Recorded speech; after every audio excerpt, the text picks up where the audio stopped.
It's the dramatic end to an American true crime saga. When our loving, tenacious, and beautiful daughter's life was stolen by a cowardly rapist, the life as we knew it was gone forever. Paul chose to take a life, my sister Kristin's life, a beautiful life, and he must now pay. More than 25 years after 19-year-old Kristin Smart vanished without a trace. People had seen her. They kind of knew where she had been. And then suddenly she's gone. Disappears. A lot of people I've spoken to think of Kristin almost like their own daughter. That's every parent's worst nightmare. The convicted killer, Paul Flores, finally sentenced to 25 years to life after seeming to evade responsibility for decades. What the sentencing will provide is accountability.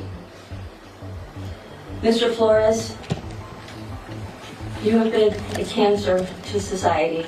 Tonight, a closer look at the winding road to justice for Kristin. From the shocking details of the crime, the alleged bloodbath ring underneath his home, to the newly released video capturing the moment Flores emerged as the prime suspect. But some of the things you're telling us aren't adding up. How the family's long fight. There is no answer for us that's acceptable except finding Kristin. And a viral podcast. I realized not a lot of people know the full details. Helped investigators crack the case and the mysteries that still remain.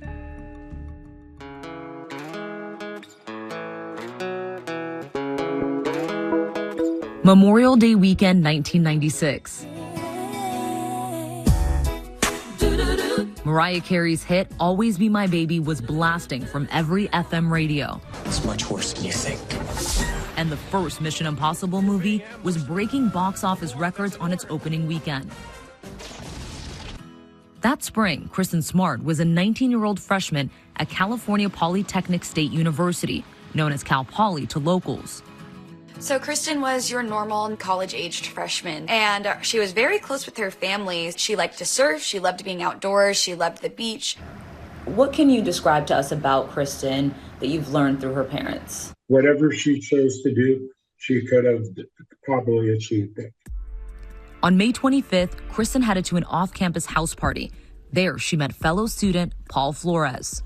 Later that night, she was found very, very intoxicated, face down in the front lawn of this house. Eventually, one person did get her up and began to walk her home with another girl. And then that's when Paul Flores came and was like, hey, I'll walk them home. Flores had a reputation on campus. His reputation, allegedly at Cal Poly, was that he was Creepy Paul, or another name for him was Chester the Molester, according to court testimony and documents. But authorities say Kristin never made it home. She was last seen walking with Flores.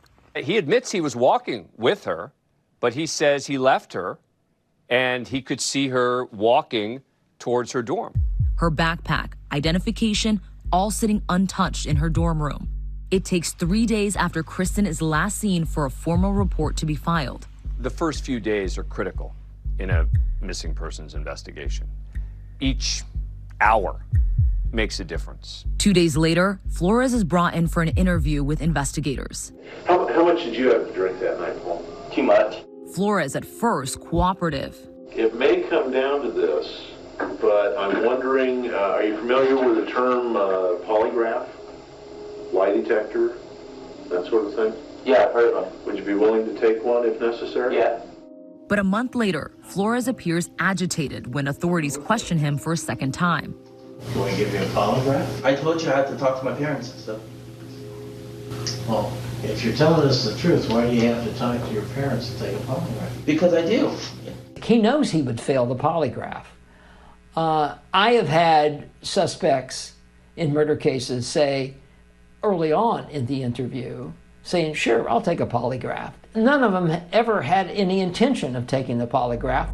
Flores also seemingly caught in a lie. After Kristin's disappearance, he'd been seen with a black eye.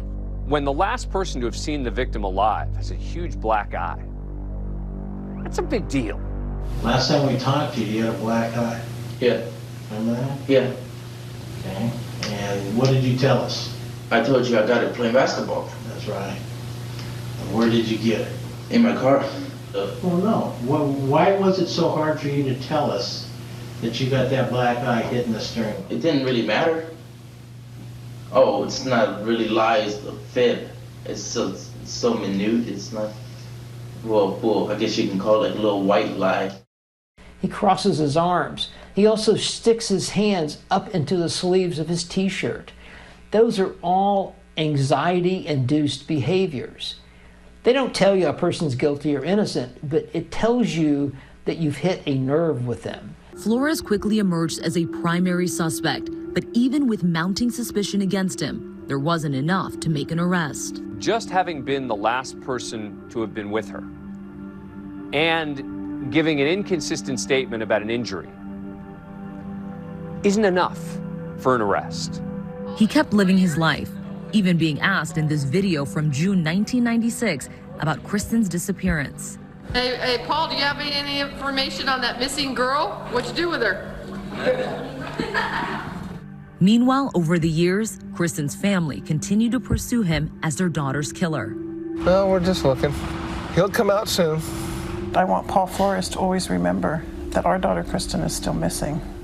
And as long as he can go about his life and be uninterrupted, that's an additional pain for me. I want him to always remember. So what makes this, I think, remarkable is the tenacity of the Smart family, just going and going like Energizer bunnies to hold this guy responsible. For years, the investigation seemed to go stale. To this day, Kristin's body has never been found. But in 2019, a podcast called Your Own Backyard thrust Kristin's case back into the spotlight. I'm going to try to learn everything I can about Kristin Smart and what happened to her, in the only way that I know how, by talking to people. Created by first-time podcaster Chris Lambert, who was just 8 years old when Kristin disappeared, Your Own Backyard quickly went viral. There have been a number of big podcasts lately of either unsolved or controversial cases where the fact that people were talking about it led to more information coming forward. A newly released wiretapped call between Paul and his mom revealing they were following the podcast too. The other thing I need you to do is to start listening to the podcast. I need you to listen to everything they say so we could punch holes in it. Wherever we can punch holes, maybe we can't. You're the one that can tell me. In 2021, a huge break in the case. Officials searching the home of Flores' father, Ruben, making a horrifying discovery. And they find blood there. It changes the game. That's where the key evidence was really found, which was the alleged bloodbath ring underneath his home. Law enforcement tested the soil found underneath his deck, and it tested positive for human blood, but there was not enough substance to test for DNA. Nearly 25 years after Kristin went missing, Paul Flores is arrested and charged with murder. His father is also arrested and charged as an accessory after the fact. Both men plead not guilty. People in the county celebrated. They told us that it was such a relief that they finally were going to see justice, that Paul was finally going to pay for his crimes.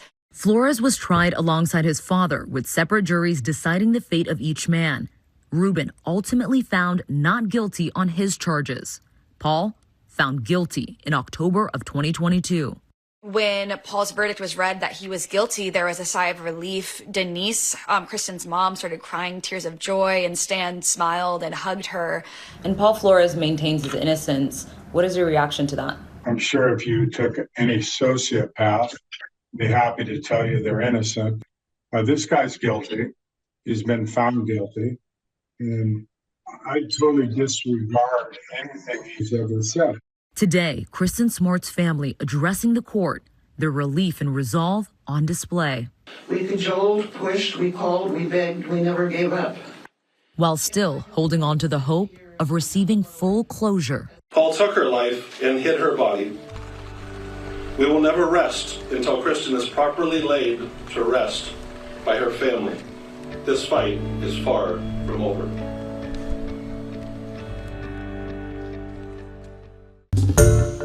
Hi everyone, George Stephanopoulos here. Thanks for checking out the ABC News YouTube channel. If you'd like to get more videos, show highlights, and watch live event coverage, click on the right over here to subscribe to our channel, and don't forget to download the ABC News app for breaking news alerts. Thanks for watching.